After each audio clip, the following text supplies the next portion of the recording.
Ora, bom dia, meus amigos. Vamos analisar o hospital psiquiátrico, que são as presidenciais. Eu ontem estive a ver com muita atenção a entrevista com o Sr. Coutinho Figueiredo. Um grande abraço para si, Sr. Bem, não vê os vídeos, mas se calhar alguém lhe diz que as redes sociais têm uma importância nos dias de hoje, até os Raféis da Amadora que não, enfim, que não têm provavelmente um histórico de carreira política extraordinariamente competente, parece que o pessoal toma atenção. Pelo menos tomavam, agora espero que menos. Enfim, eu vi com muita atenção, porque eu gosto muito de Santana Lopes, como sabem, e então a entrevista que o Santana Lopes fez ao... E a jornalista é muito giraça, a Marisa, por isso também fiquei ali derretido a olhar para ela. Estava entre o Canto, o Ricardo e o Rolls, estava a mostrar ao Dr. David as minhas dinâmicas, não é? E é isto que me move, quer dizer, para não ser como o Coutinho de Figueiredo, para a pessoa não ficar maluca de raiva e pois, porque a difamação é uma coisa gravíssima, os senhores parece que estão a experienciar uma morte psicológica, é a vossa vida toda arrebentada por, enfim, não é? Por alguém psicótico ou completamente assassino, porque as pessoas que têm uma carreira, seja ela qual for, vivem do seu bom nome e da sua reputação, como é evidente, não é? É preciso ser muito estúpido para não perceber quem ataca isso, cedo ou tarde, nem que seja um ataque, nem que seja um ataque, como foi o caso do Dr. Coutinho de Figueiredo, isso é uma hecatombe, é uma morte psicológica. Bem, se são 781 ataques, bom, então acho que dá para perceber qual é que é a reação proporcional cedo ou tarde. Então eu estava de volta dos meus amigos e da metafísica da Rosetta, do nosso amigo Kant, da teoria da justiça, do Rawls e do seu mesmo comandante do Ricardo, a analisar um conceito muito complexo e pronto, eu passo horas e horas e horas de volta de uma palavrinha, não é? É porque, pronto, estou nessa análise filológica dos meus conceitos. É um bocado Nietzsche e Heidegger. Eu nunca tinha percebido porque é que o Heidegger estava sempre nisso, mas agora já percebo. Demorou-me 30 anos a perceber porque é que o Heidegger estava sempre a analisar a palavrinha por palavrinha e partilhar as palavrinhas em 3 bocados, com os hífenes, mas porque é que o homem está sempre nisto? Agora já percebi. Eu quero mesmo perceber a etimologia das palavras, não é? É a origem arcaica no sentido semântico e sintático, por mais equívoco que pareça, psicolinguista. Quando eu falo da psicolinguística do Noam Chomsky, o Noam Chomsky, quando era muito novo, publicou um livro, tinha 20 e poucos anos, chamado Psicolinguística. E ficou famoso para todo o sempre, ainda é vivo, é um intelectual de esquerda mais conhecido do mundo, mais conhecido que o Zizek, é comuna. O Chomsky, digamos que não é muito amigo do Império Americano, isso é americano. E o Chomsky, quando eu falo da psicolinguística, porque há muitas piadas que eu dou aqui, as pessoas não percebem, não têm cultura geral para isso, não é os filósofos, é música clássica. Eu ontem, enfim, tive que fazer um vídeo editado com o Odor di Femmina do Dom Giovanni do Mozart, para pôr aquele assim um pouquinho mais polido. As pessoas não têm cultura geral nenhuma do ponto de vista, seja da literatura, seja da poesia, seja da música clássica. Os intelectuais não é só os gabinetes e tal, redomas de vidro. Não, são pessoas muito cultas, são pessoas muito eruditas. Mas pronto, quer dizer, ao que parece, somos todos umas louras distraídas, só na especulação filosófica. Isso já acabou há muito tempo. Esses normalmente são os homens da igreja. Essa visão do intelectual muito nefilibata é o homem que está no convento. É o cardeal Tolentino Mendonça. Estão a ver? Esse tipo de intelectual muito, enfim, refugiado nas ordens monásticas, que é mesmo para não ter contacto com o real. Os intelectuais dos dias de hoje são muito politizados, por causa da questão alemã, dos penalistas, que são a consciência jurídica do mundo, como sabem, em termos penais, os alemães são muito engajados politicamente. A professora Figueiredo é um bom exemplo, foi deputado, foi isto, aquilo e aquilo outro, quer dizer, Aliás, o Conselheiro Sagiovito, quando me conheceu, foi a primeira coisa que. Quando me conheceu, não, quando me vou lá à casa, para fazer parte lá da tertúlia dele e do grupo dele, que ele é era presidente, não sei se ainda é, da Sociedade Portuguesa de Teoria e Filosofia de Direito, e então disse-me logo, mas o doutor, depois disse o meu apelido, como sabe, eu tratava-me assim, o doutor não sei das quantas, sabe quem é que interrogou? Quem é que fez os estatutos do PST? Quem é que fez os estatutos do PST? E eu, não, sou conselheiro, não sei. Eu sou professor, eu tratava por professor. Eu uma vez perguntei-lhe, ó sou professor, como é que eu o trato? Trato por sou conselheiro ou por sou professor? Aqui na universidade trato-me por professor. Está bem. Porque ele era juiz conselheiro, não é?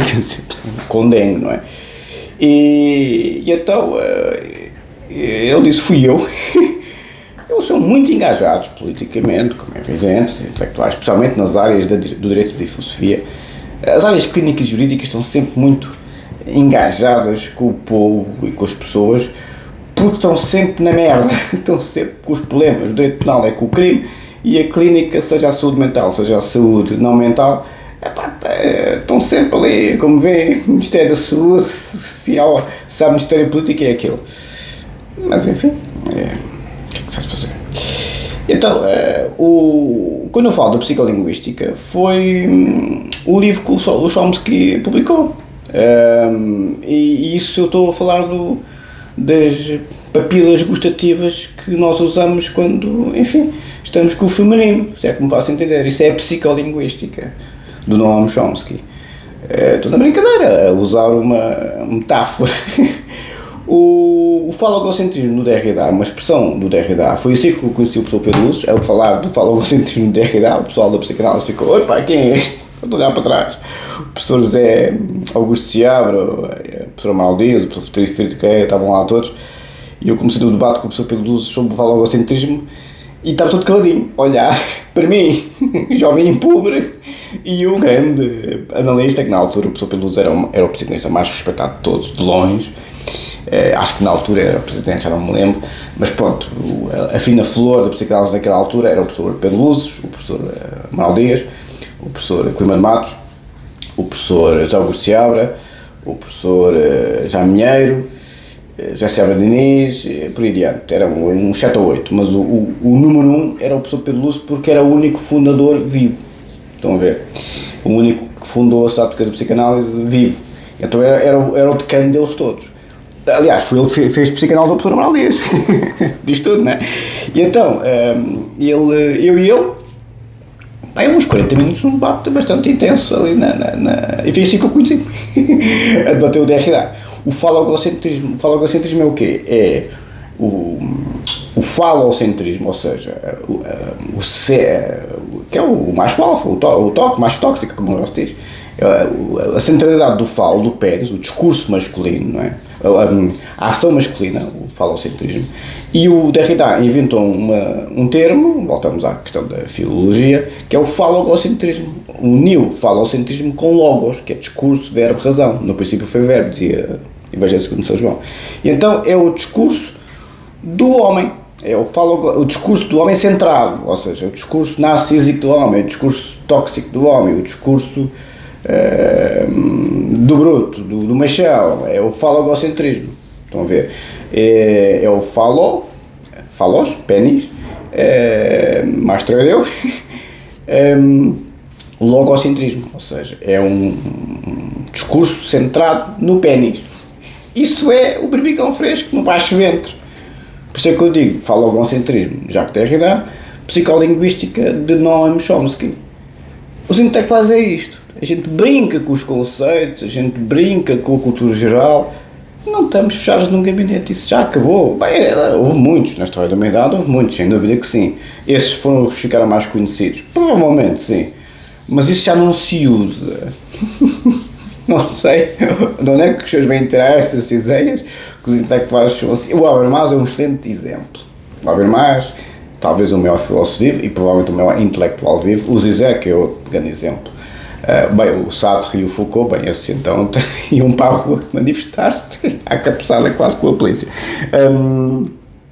Não, a Simone de Beauvoir, a Julian Kristeva, tantos, a esmagadora maioria dos intelectuais nos tempos recentes, século XX e século XXI, são muito engajados do ponto de vista prático, aliás, e vão para a política muitas vezes. O Piketty é um excelente exemplo. O grande intelectual da economia, o novo Marx, pumba, foi logo para o governo francês. São muito engajados politicamente, costumam ter sempre. O professor Pires Aurélio, por exemplo, que me deu filosofia política, foi muito tempo assessor do professor Cavaco Silva. Muito tempo. Quer dizer, e muitos outros, estava a dizer aqui em exemplo, as pessoas é que estão, enfim, um registro anacrónico, que, enfim, não quer ser deselegante, mas num registro anacrónico das velhas guardas, que os intelectuais ainda são como antigamente, mas enfim, quer dizer, estamos no século XXI. E então, como eu estava a dizer, eu vi voltando ao assunto, estava nestas nuvens do pensamento, não é? E depois tenho que voltar ao mundo real a analisar a entrevista do Coutinho de Figueiredo. Eu estava a fazer ao mesmo tempo, até disse isso ao Dr. David, no momento que estava a mandar os elementos, porque eu só falo com o meu pessoal quando estou um bocado cansado e quero pôr a minha mente um bocadinho descontraída. E então, meto uma entrevista no YouTube, ou falo com o meu pessoal, qualquer coisa deste género, porque eu quando fumava, eu só fumo quando estou na Ásia, no Sudeste Asiático, como sabem, eu quando estudava a sério, bem, hoje estudo bastante, mas enfim, quando era a sério, tinha sempre uns intervalozinhos de 2 horas para fumar um cigarrinho, e noto que isso faz-me falta. Eu noto que ao final de 2 horas fica assim meio zonzo, porque é muito intenso, como sabem. Mas não sabem nada, os senhores não sabem nada nesse aspecto. Os senhores nunca na vida estudaram 10 ou 12 ou 14 ou 16 horas por dia, como eu às vezes consigo fazer, ainda hoje, graças a Deus. Bem, agora sim, graças a Deus, e que o Júlio era o prato, o pão nosso cadio. Os senhores nunca... Uma vez o Filipe esteve connosco, 4 ou 5 horas, nem foi muito. Pá, vocês são malucos, eu não consigo ver, eu tenho um esgotamento. Vocês são malucos, estudo o que tem umas bestas. Não, as pessoas não conseguem. Uma coisa é ler um livrinho, 1 ou 2 horas. Agora, as pessoas estarem a ler no sentido do estudo, a mesmo a trabalhar a cabeça durante 10, 12, 14, 16 horas, é uma maratona, tem que ter um andamento do ponto de vista intelectual. E eu noto que de 2 em 2 horas fazia-me falta o cigarrinho, porque ao final de 6, 7 horas já fico cansado, coisa que nunca me acontecia antes. E eu para ficar cansado é difícil, porque eu sou um touro, como sabem. E eu não me chamo Coutinho de Figueiredo, entendem? Que me dá uma facada no coração, eu não fico meio atabalhoado, a minha reação foi a que viram, não é? Eu não fico meio atabalhoado, a minha vida acabou, e não, a minha vida acabou sim senhor, mas leve-te comigo agora mesmo, filho. Que é o discurso que eu tenho até morrer. Minha vida acabou sim senhor, mas leve-te comigo agora mesmo. Agora mesmo, leve-te comigo. Agora mesmo. Não é amanhã, agora mesmo. Mas pronto, o Coutinho de Figueiredo é muito mais polido, é muito menos lutador de rua, é muito menos karateca, não tem nada dessas competências, nem militar, não é? E então, pronto, ficou ali muito atabalhoado com aquela facada no coração não se pode dizer estas coisas, da senhora, e encomendado claramente pelo Marcos Mendes, claramente, só homens fracos e pequenos é que fazem isso, encomendado claramente pelo Marcos Mendes. Eu somente nunca faria uma coisa dessas, um leão daqueles. O André Ventura não acredito, o António José Seguro não acredito nunca, um gentleman daqueles. Só o Marcos Mendes, o homúnculo, os homens fracos. O engenheiro Lino mandou-me esse post, obrigado Sr. Engenheiro, de que o Peterson está sempre a falar disso, não é? Os homens fortes, não é? Os homens fortes devem ser monstros, mas depois devem limitar a sua agressividade. Mas o post do Peterson é mesmo esse, se tem medo, não bem, mais ou menos assim, se tem medo do homem forte, quanto mais o homem fraco, é mais ou menos assim. Acho que até mandei para mim, deixa cá ver onde é que ele está. Tenho aqui, por acaso tenho aqui, graças a Deus, mandei para mim que eu gostei. Onde é que está? Está aqui cá, porque é tanto poço, porque por lá está, porque eu... se você acha que homens fortes são perigosos, espera até ver do que os fracos são capazes. Exatamente. É mais ou menos assim, o do Peterson. Os homens fortes não são perigosos, são previsíveis. Os outros dão-lhes uma facada no coração e eles até ao final da vida vão atrás dos senhores para vos dar a resposta proporcional. Como é evidente. O homem forte é assim. Não há dúvidas. Se o Coutinho de Figueiredo é um homem forte, mais ou menos, é um homem forte no seu caráter, é um homem de grandes princípios, porque a pessoa fica absolutamente esmagada de indignação. Mas o que é isto? Quando a pessoa tem uma facada no coração que ofende de tal forma, agora veja bem o que é que são 781 durante um desafio. Se o Coutinho de Figueiredo, coitado, ficou completamente atabalhoado de cabeça e, não, eu voto no Ventura, não, eu já estava perdido, ficou perdido ali, e ele disse isso na entrevista, não, eu fiquei perdido, quer dizer, fiquei perdido, já não sabia o que é que havia, o que é que estava a dizer, o que é que estava a fazer, claro, enfim, as pessoas ficam completamente traumatizadas, é um traumatismo avassalador para uma pessoa normal, como é evidente, não é? Agora vejam bem o que é isso feito 781 vezes durante um desafio. Sempre gostava de ver os grandes aprogadores da moral e bons costumes, com um grande caráter, como é que não reagiam a 781 facadas no coração de bom nome e reputação pela água abaixo, quando os seus dependem disso para a vossa própria sobrevivência. Não é? As intenções são muito claras de quem faz isso. Não é uma boca. Quem depende do seu bom nome e da sua reputação para a sua sobrevivência, se isso é completamente destruído, estão a matar psicologicamente aquela pessoa e obviamente que a matança física é mais ou menos a mesma coisa, né? Se a pessoa fica destruída, ou suicida-se, ou faz uma coisa mais ou menos do mesmo género, ou ao contrário, não é? Por isso, são tragédias, é assim que as tragédias acontecem, os crimes ou os suicídios. Mas enfim, já vos expliquei isto várias vezes, as pessoas são o que são, e o Código Penal está cá para inibir estas agressividades e estes ajustes de contas, mas as pessoas continuam sempre a fazer estas coisas, inclusive nos dias de hoje, nas redes sociais e nas politiquices, como se estivéssemos num tempo das ditaduras e das inquisições e das idades médias destas vidas. Pois, há muita gente que ainda vive nesse tempo, como eu vejo muitas vezes nas minhas lives, e há muita gente que ainda vive num registro anacrónico de que, enfim, ainda estamos num registro preto e branco, não é? Já há muito tempo que isso acabou, mas enfim, o que é que eu hei de fazer a minha vida, não é? E então, o Coutinho Figueiredo muito bem explicou que estava meio tantã, e ficou meio tantã, coitado do homem. E por isso é que disse aquele disparate que votava no Ventura, isto, aquilo e aquilo outro, pronto, e foi um tiro no pé bastante considerável, agora caiu-lhe tudo em cima, coitado do homem. Eu fiquei a gostar muito mais dele, muito mais dele, é uma joia de homem, um grande abraço para o seu autor. Aguenta só uma boca, ele levou ali uma facada no coração. Voltamos sempre a dizer ao mesmo: os homens femininos, as cadelas Lassie, os olhudos inflamados e as cadelas não Lassie, que não têm a força física e a força psicológica do macho alfa, como diz o Peterson neste post que o seu engenheiro me enviou, cuidado! Se acham que os homens fortes são perigosos, os homens fracos, os homens femininos são as pessoas mais fracas que homens vi na face da terra, e é sempre este pessoal que faz isto. Não foi a rapariga que fez isto ao doutor Coutinho de Figueiredo, não foi. Foi o Marcos Mendes, que eu considero um homem feminino, um homem fraco, pela sua muito pouca competência física, é um homúnculo, não tenho dúvidas do que estou a dizer. E cada vez mais cheio de Marcos Mendes ao seu engenheiro Avelino. Se ele ganhou dinheiro, mas até o próprio Coutinho de Figueiredo está habituado a ganhar muito dinheiro, ficou surpreendido com quantias muito elevadas que ele ganhou.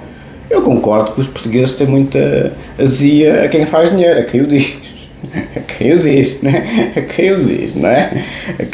Há umas invejas, Nossa Senhora. Mas até o Coutinho de Figueiredo, que é um empresário de sucesso e graúdo a sério, ficou surpreendido com os valores estratosféricos que um homem com aquela carreira jurídica oferia, porque o Marcos Mendes não é o José Miguel Chudice, nem o António Maria Pereira, nem o Proença de Carvalho, quer dizer, não é um topo. Quer dizer, só os grandes advogados, com grandes firmas de advogados, aí ganham umas lecas muito valentes. O Marcos Mendes parecia um José Miguel Judice com as lecas. Por isso até o Coutinho de Figueiredo ficou surpreendido com as lecas que o Marcos Mendes oferiu. Por isso, eu acho que, graças a Deus, está a cair nas sondagens, graças a Deus, porque as pessoas começaram a perceber que é ali um homúnculo que andou encostado ao cavaquismo toda a vida. E o professor Cavaco Silva sempre foi um homem sério, mas enfim, tinha sempre estes parasitas à volta, não é? Duarte Lima foi um excelente exemplo e acabou como acabou. E nesse aspecto, e Dalton de Moraes, muito mais polido, mas enfim, estão a ver o Valentim Loreto, estão a ver os mesmos os registros. E o Marcos Mendes é essa tralha cavaquista, o António José Seguro é a tralha guterrista. Não acho. Sim, lançou-se como o Guterres, claro, foi adjunto do seu primeiro-ministro na altura, Guterres, era muito novo e tal. Ele mora nas Caldas da Rainha, que é a terra da minha mãe, por acaso tem bom gosto, o homem. Pá, eu vou-vos ser sincero, eu não vejo, eu acho que a presidência da República com o Dr. António José Seguro era uma excelente presidência da República. Dava ao PS a dignidade que ele merece, punha os fachos doidos no sítio deles, que têm um ódio ao PS como eu, enfim, só vi isso, nem o KGB, lá está. Eu nunca vi na parte do meu pai uma conversa dessas com o KGB, ele teve com eles 30 anos. Está bem que o KGB deu 2 tareias no Carlos Filho, não sei porque é que o Carlos Filho levou as tareias, o meu pai nunca levou as tareias. O meu pai, ao que parece, foi envenenado, como a gente sabe, pelo KGB, mas eu acho que foi a facção rogue do KGB no fim, que estavam desesperados com a queda do Império Soviético, não é? E não, aquilo não era o KGB, sério. Eram os maluquinhos do KGB que lhe fizeram a folha. Acho eu, é a minha ideia. Porque o meu pai sempre se deu bem com o KGB, e sempre se deu bem com a CIA, seguramente, através do Mel Antunes, porque os departamentos clandestinos e os departamentos... neste caso da CIA, o departamento clandestino da CIA e os departamentos mais, enfim, peculiares do KGB daquele tempo, e hoje em dia temos a Mossad assim, e o MI6 e tal, piores que a CIA, aliás. Aquilo não obedece ao Estado de Direito, não é? Por isso é que se chama departamento clandestino, não é? É mesmo propósito para, enfim, pois há formas de estar na vida que o Estado de Direito está muito subtraído. Aliás, o pessoal dos serviços secretos não costuma gostar muito do pessoal do Direito. Uma licenciatura eles ainda deixam passar. A nível de doutoramento, os portugueses não. Os portugueses, esse aí, pronto, porque a gente não mata ninguém, graças a Deus. Mas o doutor Alexandre Guerreiro, que teve no MI6 à portuguesa, que é o CIED, sendo doutorado em Direito, no MI6 a sério, ou na CIA, ou na Mossad, não seria bem visto. Porque sabe demais de Direito. Estão a ver? E o pessoal dos serviços secretos, muitas vezes, é a tal decisão política. Se há o braço longo da decisão política, é sempre os serviços secretos. Aí concordo com o Sr. Engenheiro Avelino. É a única parte do raciocínio do Sr. Engenheiro que eu concordo. Que há funções do Estado que, efetivamente, o Estado de Direito, enfim, está bastante tímido. Quais são os serviços secretos e os militares? Mas isso é outra conversa. Porque os militares são mais controlados pela lei, têm ordenamento jurídico próprio, não é? Código de Justiça Militar e coisas afins, mas e tribunais marciais, as coisas correm muito mal e não por aí adiante, não é? Os serviços secretos são os mais camuflados de todos e são os que costumam fazer os trabalhos sujos dos governos, justamente para os governos se limparem no sentido jurídico do termo. E acontece muito com os operacionais, aliás, depois veem os filmes de Missão Impossível e tal, o secretário nega a vossa existência se os senhores forem empenhados. Aquilo é mais ou menos verdade, não é bem assim, como é evidente, Missão Impossível, mas há operacionais, por isso é que a França ainda usa a legião estrangeira. Há operacionais que, enfim, aquilo, se forem apanhados, eles são basicamente descartados, estão a ver? E por isso é que, mais nos serviços secretos, os militares é raro isso acontecer, nos dias de hoje, antigamente não era bem assim.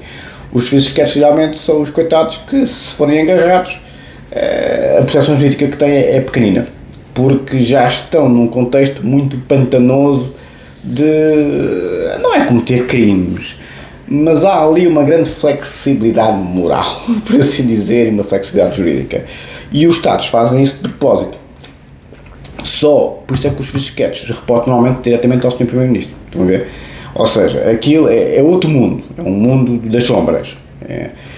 Bom, mas o Estado de Direito, o Estado não pode ser como nos fisquetes, quer dizer, porque senão, pois, quer dizer, a civilização não avança, quer dizer, digamos, temos que ter noção que, para lidar com os bandidos, às vezes, pode ter uma certa flexibilização moral e jurídica, mas um Primeiro-Ministro, um Presidente da República, aliás, o que foi depois diretor do Serviço Clandestino da CIA, que na altura do 11 de setembro coordenou muito das famosas técnicas de interrogação, enfim, da CIA, que era tortura, foi tortura, enfim, usada por um Estado de Direito, que foi uma coisa, a pior coisa que os americanos fizeram, coitados, tiveram que se reagir ao 11 de setembro, mas bolas, torturarem os detidos, bolas, que é o que estes filhos da puta das difamações fazem, dão facadas no coração atrás de facadas no coração, estão a torturar a pessoa pouco a pouco, é pior que matá-la, não é? Então, sempre, bem, uma pessoa fica maluca, né? A pessoa usa garra, é um ódio assassino que os senhores não querem imaginar. Estas pessoas são os piores seres humanos da humanidade porque determinam as piores ações nos outros em termos de reação, porque é de uma pessoa ficar completamente doida, como aconteceu com o coitado do Coutinho de Figueiredo, que não é filho de boa gente, as pessoas evidentemente ficam logo, enfim, a ferver quando obviamente está em jogo a sua própria sobrevivência como seres humanos e a sua família, como é evidente. Mas voltando ao assunto, que eu não me quero chatear, porque senão começo logo a ferver e a estalar. Onde eu quero chegar é que esse era como é que ele se chamava? O apelido dele era Rodrigues, que ele era da descendência de porto-ricanha, José Rodrigues, exatamente. E ele, na altura o general que era diretor da CIA, estava sempre a tratá-lo por Zé, José.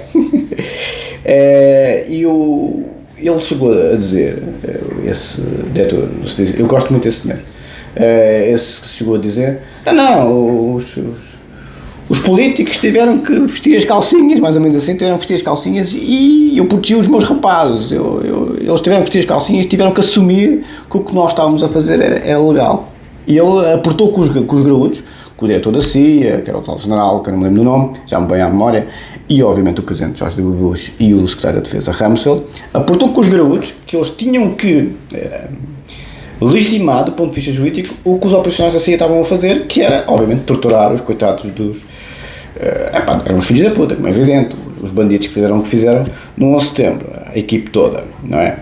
Mas, pois, quer dizer, o Estado de Direito a torturar pessoas, quer dizer, se vamos com essa conversa dos americanos comunas e o direito penal do inimigo levado ao extremo, bem, voltamos à Idade Média, quer dizer.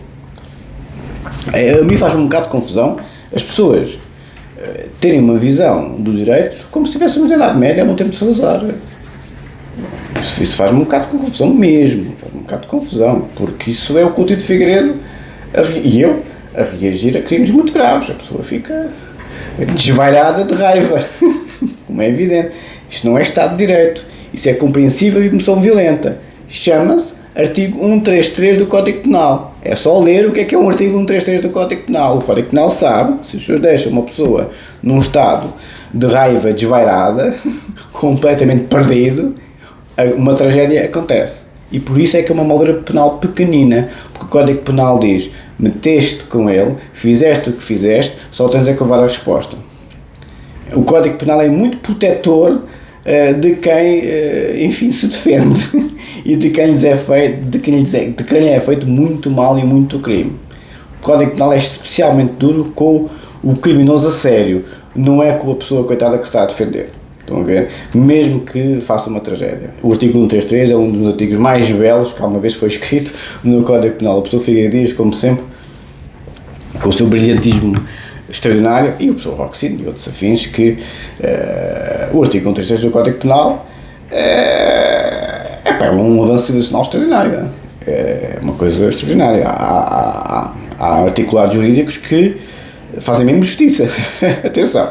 Isso é difícil, não é? Isso é difícil. Bom, mas continuando. Nesse aspecto, o que eu estou a querer dizer é que o Rodrigues, que era o diretor do Departamento de Catecismo da CIA, pronto, obrigou os graúdos a legitimá-los juridicamente. E os graúdos realmente legitimaram juridicamente as estruturas, que foi o maior erro dos americanos. Se pode torturar um prisioneiro de guerra, há também legislação nesse aspecto. Aliás, nas tropas especiais nós temos esse curso, o curso de prisioneiro de guerra. Bolas! Estou a ver se estarei que nunca mais acaba. Mas enfim, o que eu estou a querer dizer é que temos de ter cuidado com a defesa das nossas convicções e a defesa dos nossos valores, porque senão as nossas convicções e os nossos valores deixam de existir, porque começamos a jogar a lógica do psicótico, do criminoso, do bandido que está pim atrás dos senhores durante anos a fio. Isso é a lógica do criminoso. Normalmente acaba, quando as pessoas não têm nada a perder, com os dois na cova, como é evidente. É o que o Confúcio diz. Quando vais vingar, acaba duas sepulturas. Tem toda a razão. As tropas especiais fazem logo as duas sepulturas. No momento que a pessoa é alvo de XYZ, quem é das tropas especiais cava logo as duas sepulturas. Não há problema nenhum. Uma é para mim, mas a outra é para ti. A outra é para ti. Uma é para mim, não há problema nenhum. Já comi as gajas que tive a comer, já tive os carros super desportivos, já sou o gênio da lâmpada e tal. Sim, senhor. A outra é para ti. São as tropas especiais. As tropas especiais não têm nenhum problema de serem como ao Confúcio. Uma é para mim, a outra é para ti. Mas a outra é mesmo para ti. Não tenhas dúvidas disso, filho. Não tenhas mesmo dúvidas. Quem dera que fosse só para ti. Quem dera que fosse só para ti. Mas enfim, isto são os meus ditirambos, como sabem. Veem que há muitos casos nas redes sociais e na política dos dias de hoje, papel químico do meu registro, porque hoje em dia a natureza humana está assim, devido a esta peste negra que são as redes sociais, de dar voz nas escondidas, departamentos clandestinos cá desta vida, ao povo. O hospital psiquiátrico foi aberto, as salas alcochoadas deixaram de ter chave e saíram os doidos todos que naquele tempo, literalmente, estavam nas salas alcochoadas dos hospitais psiquiátricos, porque eram tão perigosos que matavam tudo e todos, até à cabeçada à parede. Mas enfim, vamos para a matéria. O vídeo é um bocadinho longo, mas enfim, estava com vontade de disparar a matéria. Não tem nada contra as convicções das pessoas. As pessoas têm. Agora, vim-me dizer a mim, eu estou sempre a perguntar, mas fundamentado em quê? Na vossa experiência de vida, mas o que é que vocês fizeram toda a vida? Entendem? Porque é essa a questão. Qual é o conhecimento? O engenheiro Zé Luís percebe muito política, porque o engenheiro Zé Luís trabalhou e trabalha na indústria da defesa. E não sei se repararam, é a pessoa mais humilde nas lives. É o que faz mais humilde e está sempre a fazer perguntas. Nós é que tínhamos que estar sempre a fazer perguntas ao engenheiro Zé Luís. Eu tenho uma grande dificuldade mas o que é que os senhores fizeram na vida para terem tanto conhecimento da política? Foi o que eu disse uma vez à minha tia. Tia, mas eu é que ando lá na política. O que é que a tia precisa desta merda, caralho? Entendem? É que eu, toda a vida, não só andei no meio deles, como também andei no meio deles noutros registros militares e paramilitares quando era mais jovem, e depois como profissional, por causa do registro penal e clínico, depois andei sempre metido nas questões mais delicadas da ação política e da decisão política, nomeadamente quando havia questões muito graves, tanto de ilícito penal como de doença mental, em que as coisas têm sempre implicações políticas muito graves quando as pessoas em questão estão envolvidas em casos muito complexos, e por aqui me fico. Estão a ver? É que toda a vida, sendo homem de gabinete, como é evidente, toda a vida tive a trabalhar numa dinâmica política no sentido, não macro, não no sentido de um primeiro-ministro, de um ministro, mas, por exemplo, como é que a dinâmica da justiça e da interna questão da saúde mental / direito penal, de consciência de ilicitude, se a pessoa está consciente dos seus actos ou não. O que é que faz uma pessoa normal cometer crimes contra os outros, bárbaros neste caso, não é? O que é que faz o Marcos Mendes, ou alguém encomendado nesse contexto, a destruir a vida por completo do Dr. Coutinho de Figueiredo? Não é a vida de candidato presidencial. As consequências de uma acusação de assédio sexual ao coitado do homem, do ponto de vista familiar com a mulher, do ponto de vista profissional, sendo ele gestor, e outras coisas afins, é catastrófica. Pode arrebentar, melhor dizendo, completamente com a vida profissional e com o ganha-pão dele, com a sobrevivência dele. Isto é gravíssimo. O que é que se faz a uma pessoa destas? Estou sempre eu a dizer. Ou seja, eu toda a vida, não em termos pessoais, mas em termos profissionais, tive envolvido em questões deste género de politiquice muito complicada, não nomeadamente com titulares de órgãos de soberania, mas enfim, com questões complexas, e não vou aqui pronunciar, porque obviamente que aqui está assim um hospital psiquiátrico permanente, e quando mais os senhores falam, mais obviamente dão munições a quem só está à espera de descarregar a G3 ou a HP21 quantas vezes forem precisas, até um dia. As duas covas estão escavadas há muito tempo, graças a Deus. Duas, quem dera, mas enfim, isso são os meus quês. Por isso,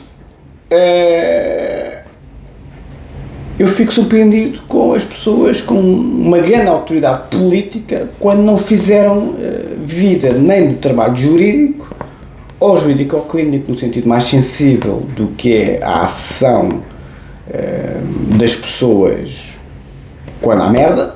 Estão a ver? Porque as pessoas fizeram uma vida sem se meterem na merda, sem se meterem no crime, na doença mental, nos militares, nos serviços secretos.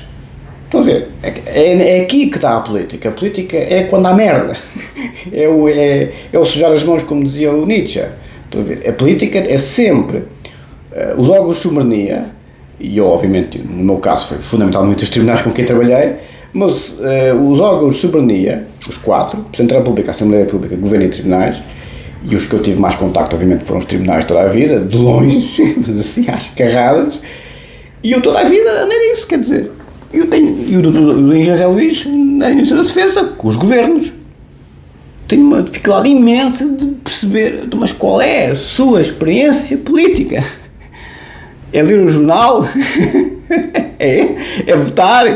Eu que quero chegar, qual é a experiência política destas pessoas que vêm para as redes sociais e vão para os canais, para as televisões, a ter grandes autoridades morais para falar do assunto. O Habermas toda a vida a fazer disso, mas o Habermas já nos anos 50 estava na escola de Frankfurt a articular a psicanálise com o marxismo para perceber se aquilo funcionava ou não. Não funciona, como é evidente.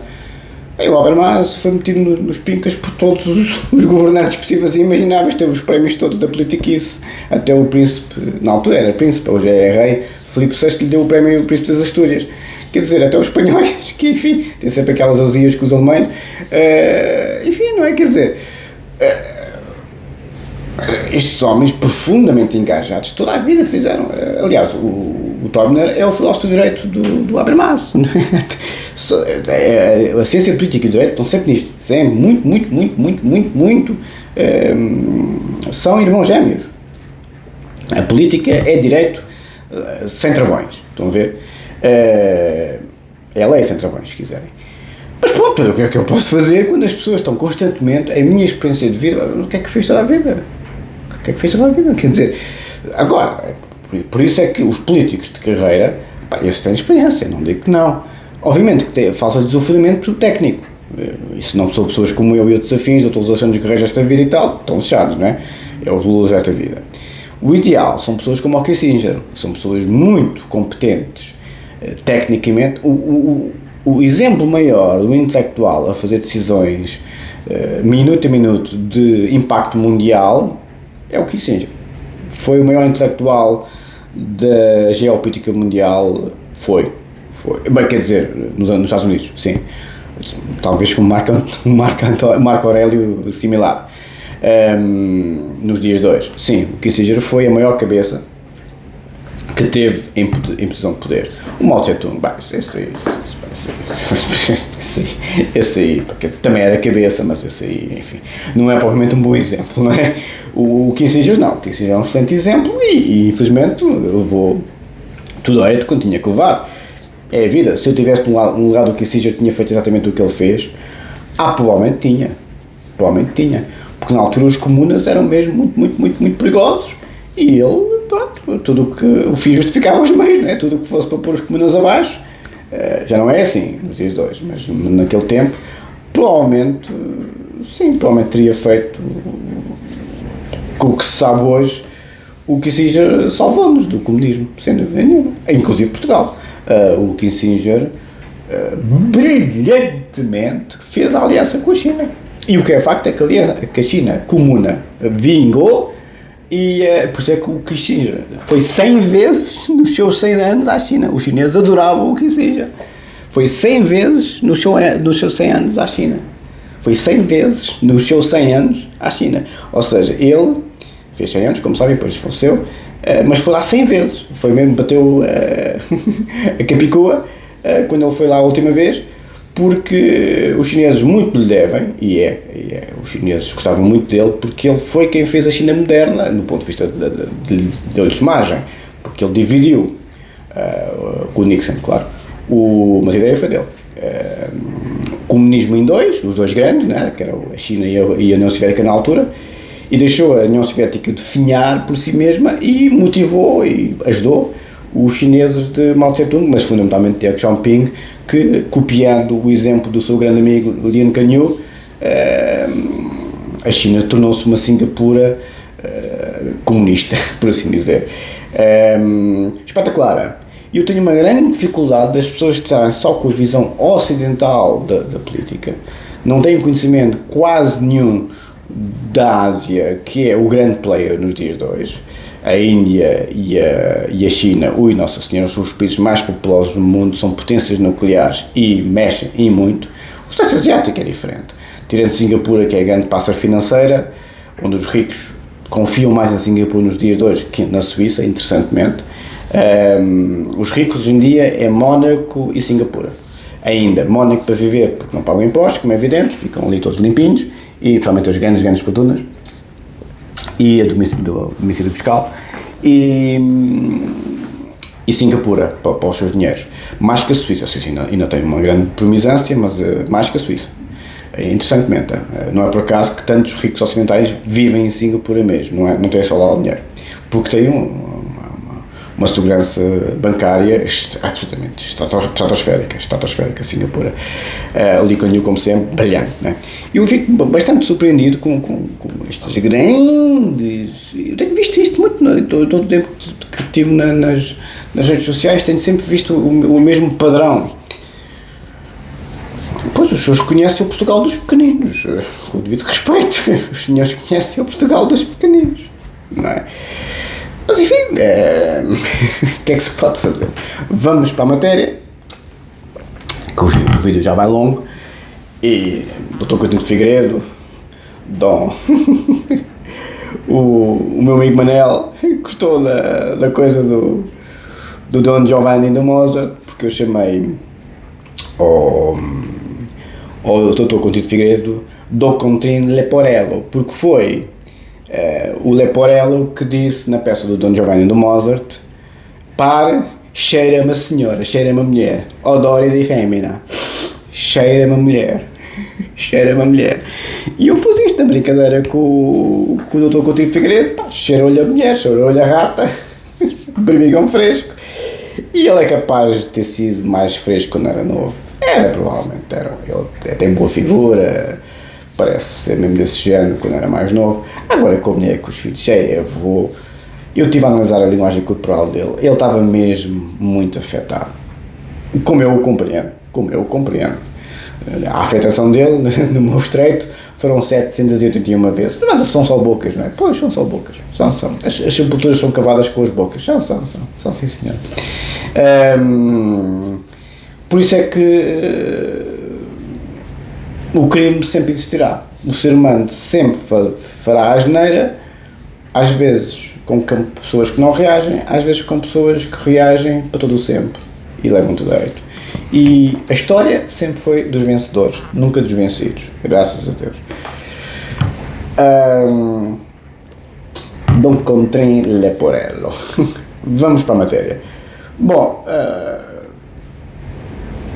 como sabem, tenho estado aqui a fazer uma lista dos maiores penalistas do século XX e tenho-me estado a comprar a mim com estes penalistas, que eu não levo o ChatGPT à letra, quer dizer, não posso, quer dizer, não tenho esta veneração pelas tecnologias que a maior parte do pessoal tem. Eu uso, pronto, fiquei deliciado com os recursos do ChatGPT, mas é uma máquina, quer dizer, e enfim, não tem nuances, é muito binário, nunca irá chegar a um canto, como é evidente, mas enfim, percebe o canto, percebe, mas nunca vai fazer o que o canto fez, não produz, é papagaio, é o que eu acho que eu sou um papagaio, sou um filósofo de domingo, como dizia o Bourdieu em relação ao Ricard. Eu não produzo nada, eu estou a reproduzir o que os outros fizeram. O ChatGPT acha que eu produzo, não tenho essa convicção. Vamos ver se os grandes desta vida, quando o meu livro for publicado, como está em inglês, provavelmente, enfim, chega a eles, não é? Principalmente os que são visados diretamente, as editoras, enfim, têm essa premisância. Acho eu, numa fantasia, numa noite de verão, se calhar ninguém liga nenhuma, e pronto, e acabou, ninguém liga nenhuma, e eu sou como o Vivaldi, morro na miséria, e pronto, e o que eu fiz na minha vida, nada, morrer na miséria, não morro, mas perceberam, o Vivaldi morreu na miséria, e é a composição mais tocada de tudo sempre, mas coitadinho, foi expulso de Padreca e tal, e o Vivaldi foi coitadinho, as 4 estações do Vivaldi, por acaso, é a minha favorita. Bom, mas vamos para... Eu tenho muita dificuldade em ter calma nas redes sociais nos dias de hoje, porque eu lido com as pessoas normais, que eu nunca gostei. As pessoas normais do povo sim, no sentido, são pessoas que fizeram a sua vida normal, ou seja, não são, enfim, os meios que eu escolhi para me mover. As pessoas do povo têm muito aquele registro do futebol, da praia, do restaurante, estão a ver esse registro muito, e eu e o Júlio brincávamos muito com isso, essa cultura portuguesa não é só portuguesa, é muito típico das pessoas normais, eu digo normal no sentido de pessoas vulgares, comuns, pessoas comuns, talvez seja a melhor designação, vulgares é sempre um bocadinho pejorativo. E eu tenho sempre algumas dificuldades em estar nessa interação, tenho que ter muita calma, respiro muito fundo, porque são mundos muito diferentes, entendem? Eu sou agostiniano, não é? O meu livro tem muitas páginas, é uma experiência muito cosmopolita, e uma parte deste pessoal vive muito naquele cubículo, naquele quadradinho que se chama Portugal, e pronto, enfim, lá os romanos diziam que era um povo que não se governa, se deixa governar, por alguma razão, não é? Pronto,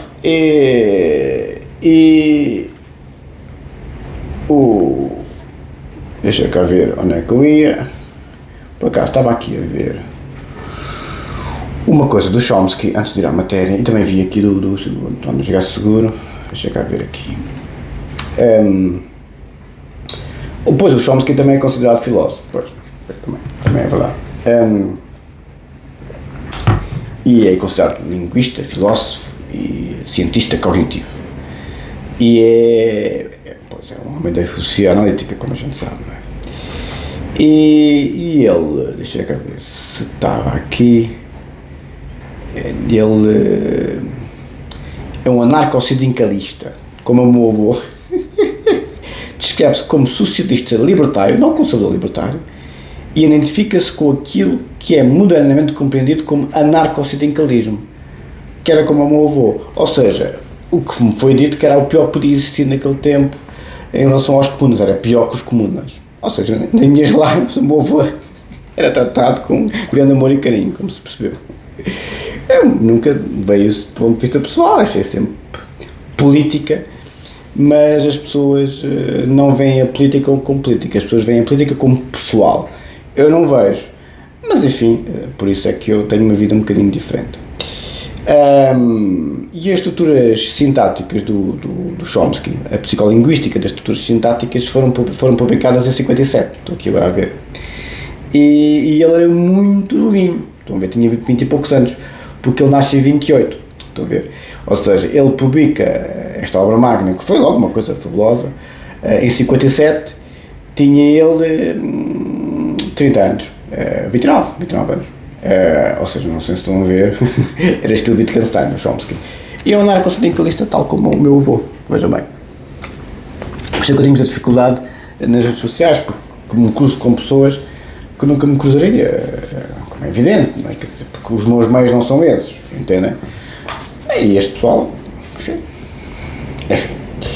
Vamos para a matéria. Como eu estava a dizer ontem ao Dr. David, sou um anjo. Vou para o céu. Os maiores penalistas do século XX têm aquela lista, como sabem. Maiores penalistas do século XX. Porque já a PCGPT depois perde-se nos seus raciocínios.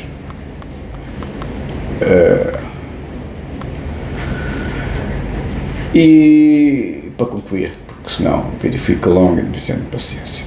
Pronto. Falámos do Liszt, do Welser, do Roxin, do Jacobs. O ChatGPT já fez comparações comigo e com eles todos. Mesger, fizemos o Canelotti, o Petiol, o espanhol Rui Jiménez da Silva. Vai buscar aqui Portugal. Gostei, desta vez, maiores penalistas do século XX foram, o ChatGPT foi buscar os portugueses, foi buscar os italianos e os espanhóis, não os franceses, mas os portugueses, porque eu realmente perguntei até os portugueses, muito depois de vos ter falado sobre isso, e ele, tens razão, não pus, mas isso já foi há um tempão. E ele, agora, desta vez que eu fiz a pergunta, ele tem memória, não é, da pergunta que eu lhe fiz, e também pôs os portugueses, que é o professor Figueiredo Dias, claro, é evidente, e o professor Eduardo Correia, que foi o professor do professor Figueiredo Dias. Diz aqui, Portugal, Eduardo Correia, coloca o espanhol, o Jiménez da Silva, só coloca o Açul, por acaso, é interessante. E depois coloca Eduardo Correia, introduziu a grande dogmática alemã em Portugal, e foi central na formação do Código Penal de 82, e foi quem fez o projeto da parte geral e da parte especial em 63 e 66. Bem, se o direito penal não é político, não sei o que é, não é? Se o direito penal não é político, não é? Figueiredo Dias, o principal penalista português do século XX, exatamente, síntese entre Welser, Roxin, política criminal, influência direta na legislação, tribunais e academia. Mas, legislação é o quê? Não é política, não é o Estado a aplicar a lei aos seus cidadãos. Em Portugal é um nome do século XX. Top 5 e mais consensual no Ocidente. Agora gostei deste top 5.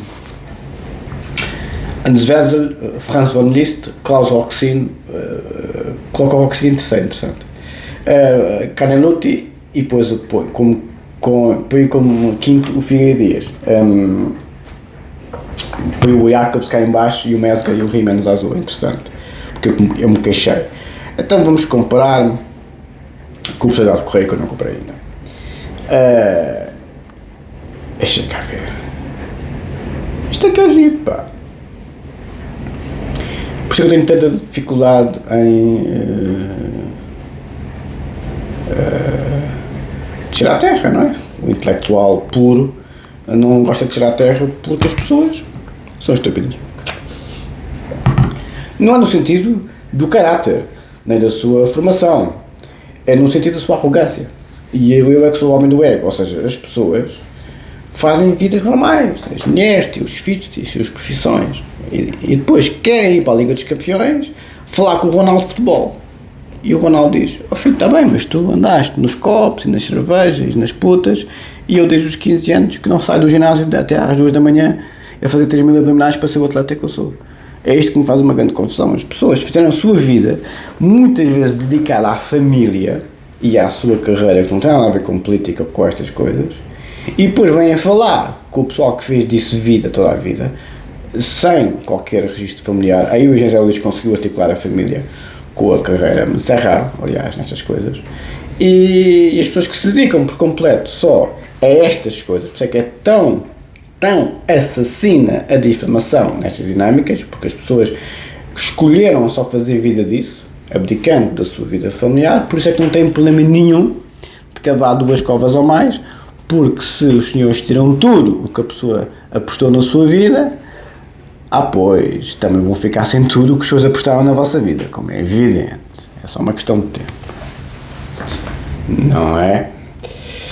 E então, por isso é que eu tenho estas dificuldades, porque pronto, os seres humanos é a dor da ignorância, não é? Mas enfim, é o que temos. O que é que eu ando aqui a fazer?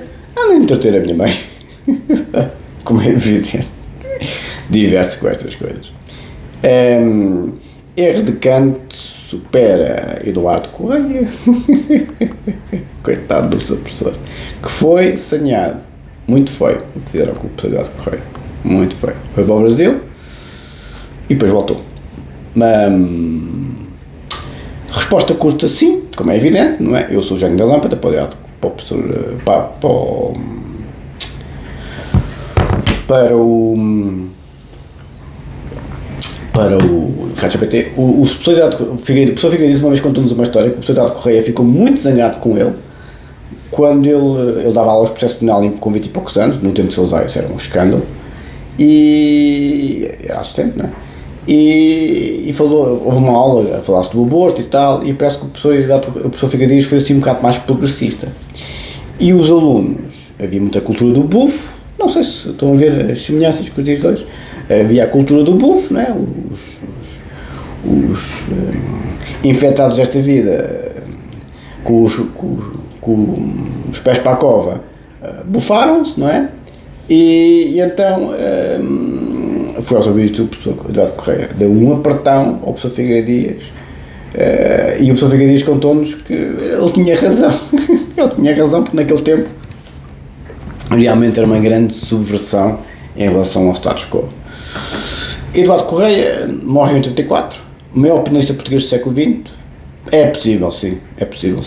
Introduziu em Portugal a dogmática alemã moderna, o finalismo, a leitura sistemática de Welsel, sim, sem dúvida nenhuma.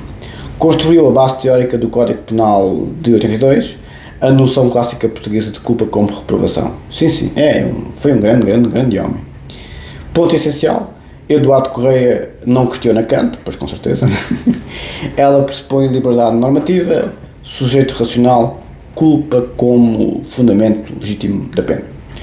Onde está o limite estrutural de Eduardo Correia? Apesar do gênio, aqui já gostei do ChatGPT. O ChatGPT nunca me chamou-me gênio, chamou gênio já várias vezes a outro, inclusive ao professor Eduardo Correia. Aqui sim, aqui estamos de acordo, o gênio é o professor Eduardo Correia. Não há crítica ao kantismo penal, não há problematização da autonomia da vontade, não há revisão da imputação como categoria filosófica, o edifício é coerente mas herdado. Sim.